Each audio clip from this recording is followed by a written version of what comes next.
नमस्कार, अभिवादन। मैं हूँ रमाशंकर राय। आज 29 अक्टूबर 2023 है। अभी हम वर्तमान में अहियापुर चौक पुराना थाना मुजफ्फरपुर के पास अधिवक्ता वीरेंद्र यादव जी के निवास स्थान पर भारतीय पिछड़ा शोषित संगठन BPSS के मुजफ्फरपुर कमेटी के बैठक हो रही है, तीसरी बैठक, जिसके सभा हॉल में बहुत सारे लोग आ गए हैं। इसकी अध्यक्षता अधिवक्ता वीरेंद्र पासवान जी कर रहे हैं। सभा में जवाहरलाल राय जी, प्रभात किरण जी जो जनता दल यूनाइटेड के प्रदेश युवा के पदाधिकारी हैं, प्रोफेसर लाल बाबू राय जी, देवेंद्र यादव जी, हरचंदर यादव जी, आलोक यादव जी, सेवानिवृत्त पुलिस पदाधिकारी ब्रिजलाल यादव जी, BK रंजन जी, सरपंच मनोज सहनी जी, दास जी, आपको बताएं बैठा जी, तमाम लोग, भूतपूर्व सैनिक लाल बाबू यादव जी और कई लोग इस सभा में आए हैं। उनका नाम नहीं बता पा रहा हूँ।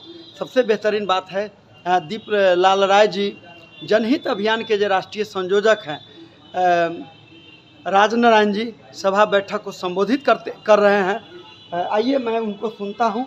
इस BPSS के बैठक में संगठन की विस्तार, कमेटी का गठन, जिला कमेटी का, और जिला प्रखंड से पंचायत स्तर तक ले जाने की एक स्वर से दावा किया गया है और संकल्प लिया गया है।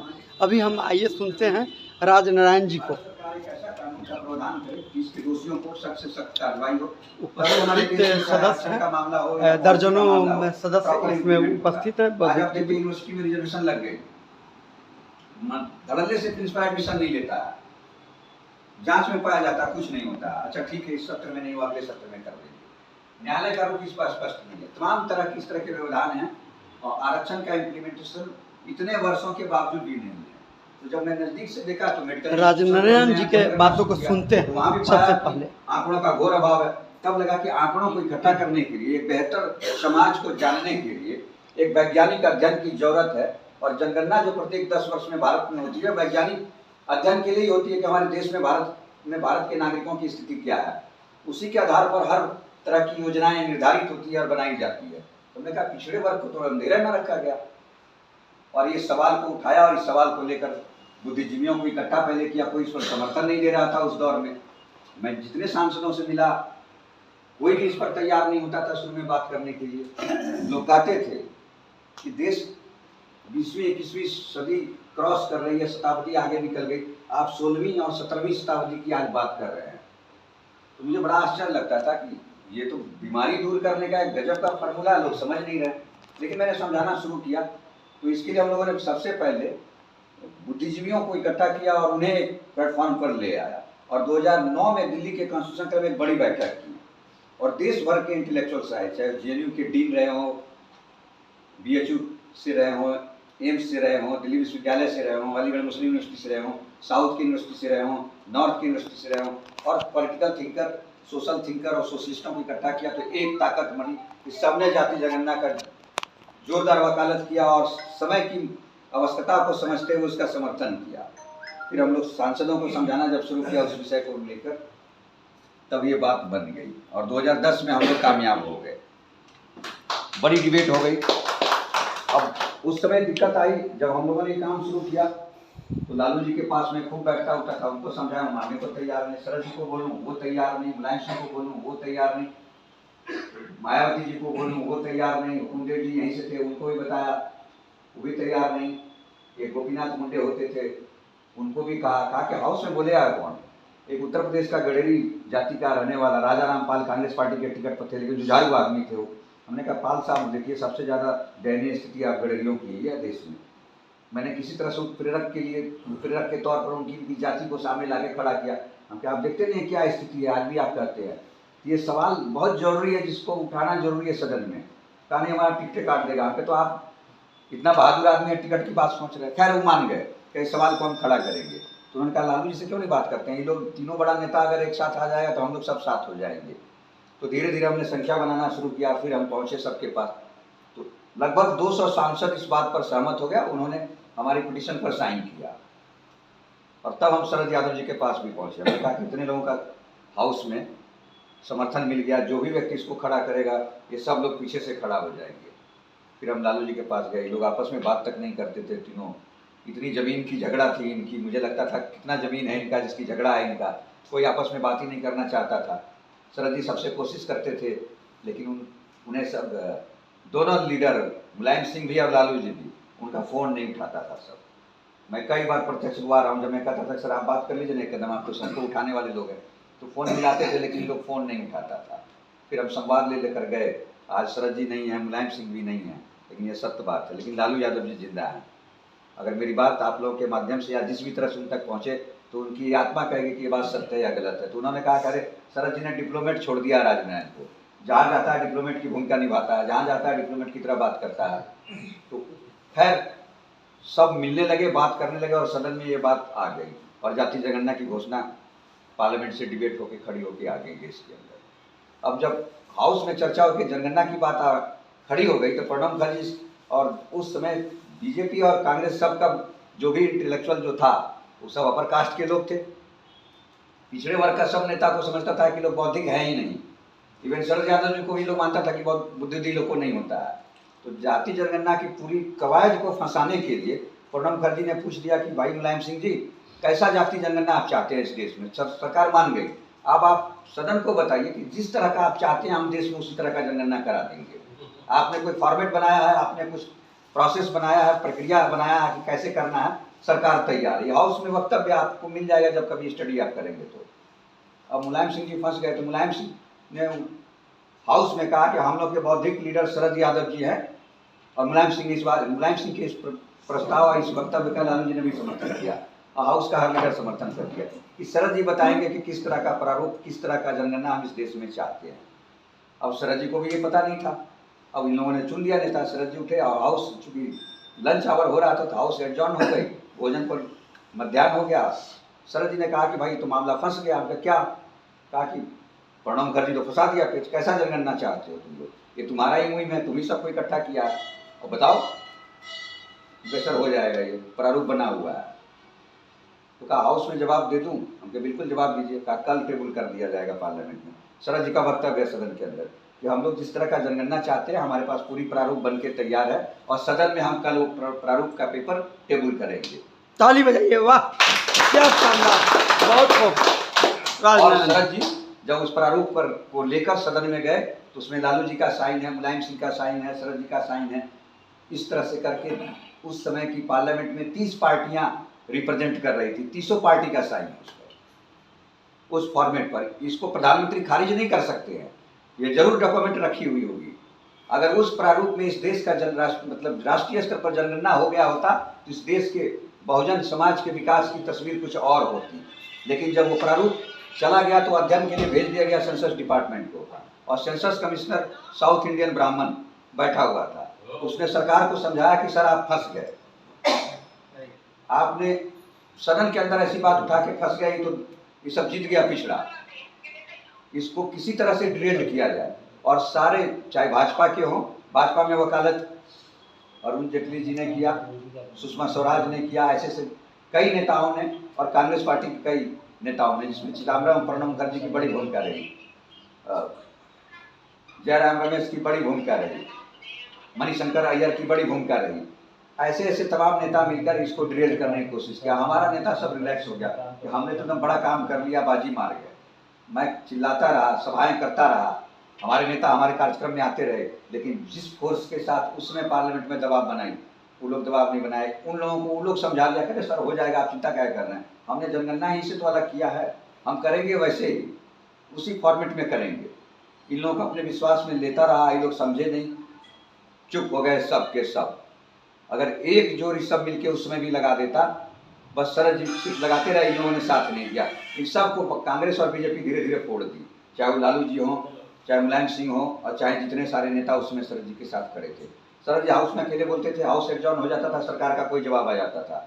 जनगणना को जनगणना से अलग कर दिया गया और कहा गया कि ग्रामीण विकास विभाग और शहरी विकास विभाग दोनों मिलके इस भारत में जनगणना, जो सामाजिक आर्थिक सर्वेक्षण का नाम देके इसको जनगणना करा दिया।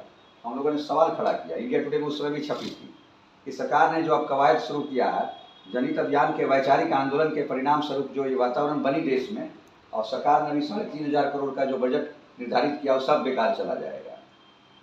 इसके एक आंकड़े निकल कर नहीं आएंगे जो सिस्टम डेवलप किया गया है उसमें। उसके बाद जयराम रमेश जी मिनिस्टर थे डिपार्टमेंट में, उनका भी बयान आया और आज सब बयान सच है।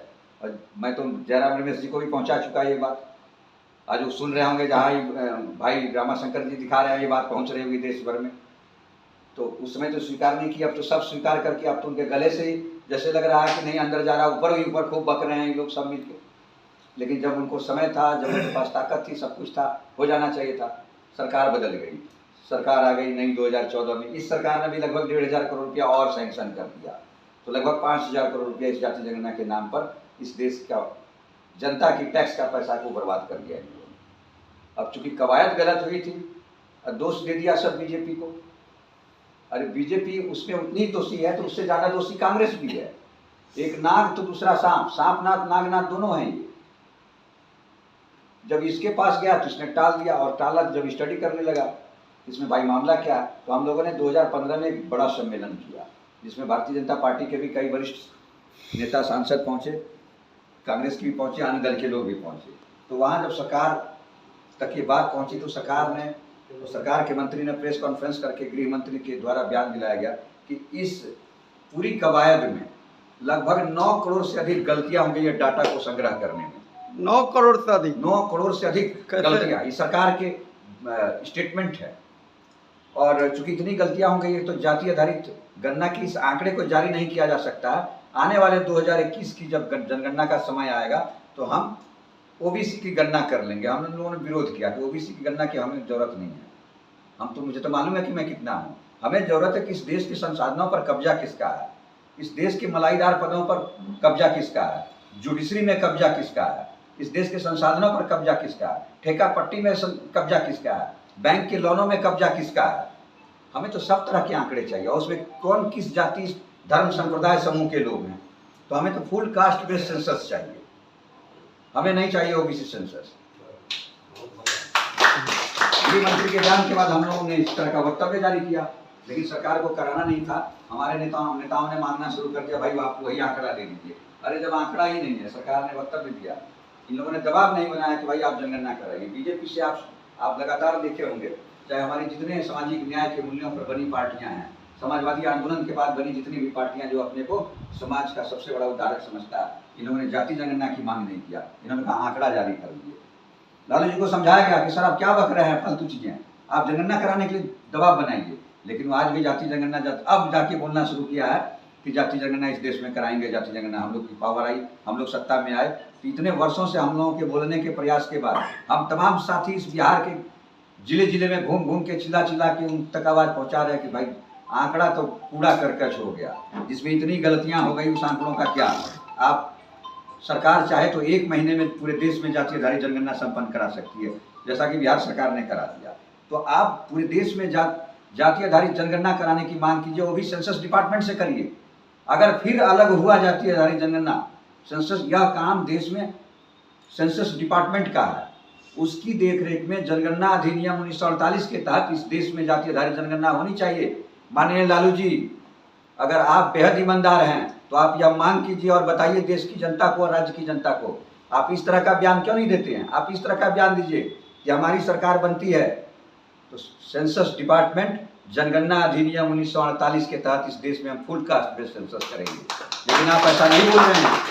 हमें कांग्रेस की नीयत पर भी शक है। जिस राहुल गांधी जी लगातार बोल रहे हैं 2010 में नहीं, इसके खिलाफ थे। मैं लगातार सभी सभाओं मीटिंग में, हम देश भर में घूम रहा हूँ, मैं अभी सब जगह में बात कर रहा हूँ कि आप 2010 में इसके विरोध में थे। चलिए देर से आए हैं, आपको पॉलिटिकल लाभ लेना है, आप ले लीजिए, हमारे लोग बड़े भोले होते हैं, आपको वोट दे देंगे। लेकिन आप अभी भी आप नहीं बोल रहे हैं, आप कभी कुछ बोल दे रहे हैं, कभी कुछ बोल दे रहे हैं। आप इस देश की जनता को बताइए कि हमारी अगर सरकार बनती है तो जाति आधारित जनगणना अधिनियम और जनगणना विभाग के द्वारा पूरी विधिवत रूप से हम 1948 जो अधिनियम है जनगणना का, उसके तहत कराकर दूध अलग, मक्खन अलग, मट्ठा अलग, पानी अलग, हम सब करके जनता के सामने रखेंगे। और तब जो आंकड़ा आएगा उसके आधार पर हम भारत जो बहुसंख्य आबादी इस भारत में जिसकी है, उसके भविष्य की तस्वीर को, उसकी तस्वीर की एक अच्छा उसमें रचना रचने के लिए हम बेहतर पॉलिसी की निर्माण करेंगे। अब मैं तो घूम रहा हूँ 2008 से, संज्ञान में बहुत देर से लोगों को आई। दिल्ली में तो हम सबको मना लेने में कामयाब हो गए थे 2 साल के अथक प्रयास से, लेकिन भारत में मनाने में थोड़ी दिक्कत हुई। हर राज्यों की राजधानी में गया, सैकड़ों सम्मेलन किया, लाखों पर्चे बांटे, घूम घूम के चलता रहा। कहीं कभी साथ मिल गया, कहीं कभी साथ नहीं मिला। साथ मिला तो मैं अपने मुजफ्फरपुर के उन साथियों, क्रांतिकारी साथियों का नाम जरूर लूँगा कि जब हमें विजेंद्र नारायण यादव जी का जो ऊर्जा मंत्री थे उस समय, उन्होंने जातीय आधारित जनगणना पर वहाँ के सामाजिक संगठनों के माध्यम से कार्यक्रम पटना में कराया। उन्होंने हमें भी आमंत्रित करवाया, अली अरमान अंसारी जी भी आए, कई दिल्ली से लोग आए, यहाँ के भी बुद्धिजीवियों को बुलाया और पूरे दिन भर बड़ी मंथन हुई जनगणना के सवाल पर। हमें बोलने का अवसर मिला। उसी सभा में इनसे भाई यादव जी से मुलाकात हुई, लोहिया जी गए थे और भी मुजफ्फरपुर का कई क्रांतिकारी साथी सब था उसमें, हीरा भाई था और सब थे। सब पहुंचा, आलोक भाई कहा कि नंबर दीजिए सर, तो हमने इनका नंबर। जाति आधारित जनगणना कैसा हो इसके संक्षिप्त में राजनारायण जी जो जनहित अभियान के राष्ट्रीय संयोजक है, उन्होंने पूरी बातों को रखा। पिछड़ों के बड़े नेता पूर्व मुलायम सिंह यादव जी, दिवंगत मुलायम सिंह यादव जी और दिवंगत शरद यादव जी और वर्तमान मसीहा लालू यादव जी और दिवंगत मान्यवर रामविलास पासवान जी, तमाम लोगों का इन्होंने जो भूमिका रहा उसको ये बता रहे हैं बीपीएसएस मुजफ्फरपुर की सभा में। और कैसे जाति आधारित जनगणना चाहे सवर्ण हो, चाहे ओबीसी, चाहे एससी एसटी, सभी के गरीबों को पूर्ण एंटीबायोटिक, पूर्ण मदद, हेल्प कैसे होगा उसका भारी एंटीबायोटिक है, यानी उसका निदान की तरीका है जाति आधारित जनगणना, जिसकी जनगणना जाति जनगणना 1948 के अधिनियम के द्वारा 1948 के द्वारा संपूर्ण रूप में जो जनहित अभियान का जो प्रारूप है उसमें भारत की सरकार कराए। अभी तो राहुल गांधी जी बोल रहे हैं, संसद में राजनाथ सिंह जी भी 19 में ही कराने की बात किए थे। भाजपा तमाम लोग अभी भी बीपीएसएस और जनहित के अभियान के कार्यकर्ता संशंकित है। उनके खास करके इसके जो प्रणेता हैं राजनारायण जी, ये लोग ठग रहे हैं। लेकिन जो वर्तमान मसीहा हैं, जो बिहार के जाति आधारित जनगणना का लाभ जो डंका बज रहा है पूरे देश में, और देर सवेर बड़े राष्ट्रीय पार्टियों को भी इसमें अपनी बात को रख रहे हैं। अब वो कंठ से, गर्दन से ऊपर रख रहे हैं या अंदर से, ये आने वाला समय बताएगा। ये राजनारायण जी के विचार के ही तरीका से जनहित के अभियान के जो तरीका है उसके द्वारा देश में जाति जनगणना हो।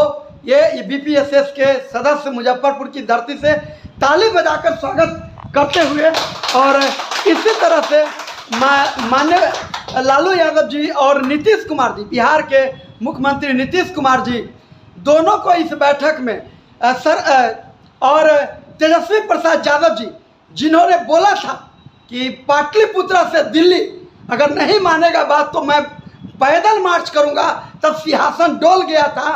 तब जिनको भी इच्छा नहीं थी सब इसमें शामिल हुए। अंततः बिहार की सभी पार्टियां इस पर समर्थन दी, साइन की, और अंततः बिहार में जाति आधारित जनगणना आ गई है और 17 प्रकार की गणना आ गई है।